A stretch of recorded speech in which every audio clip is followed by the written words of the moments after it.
Esteemed colleagues, friends, on behalf of the Warsaw Bar Association, I would like to thank the Camera Penale Veneziana for taking an interest in the situation in Poland and raising concerns regarding the rule of law, the independence of the judiciary, and the possible threat to human rights, not only in Poland but throughout the region. As you may have observed, we are experiencing what is being called a constitutional crisis in Poland. About 2 years ago, the government took steps, legislative steps, to paralyze the effectiveness of the Constitutional Court in Poland by placing in the court 3 persons who were not legally appointed as judges and not admitting 3 persons who were legally appointed. The President refused to take an oath from these 3 legally appointed judges. As a result, the Constitutional Court was paralyzed, made ineffective, and subject to political control. This opened the door for the government to take steps to limit the independence of the judiciary by passing legal acts which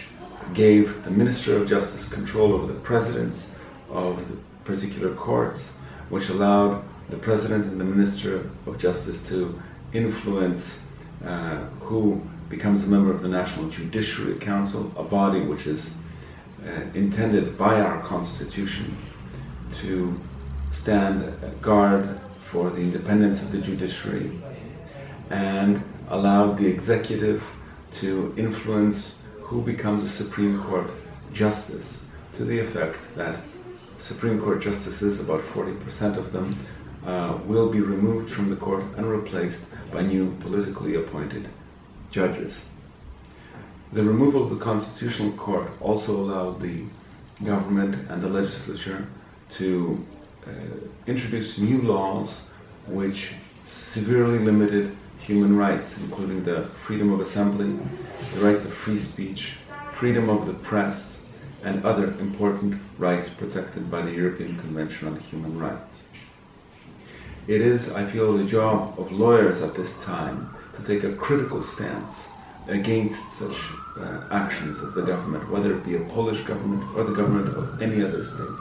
and to be the voice of reason,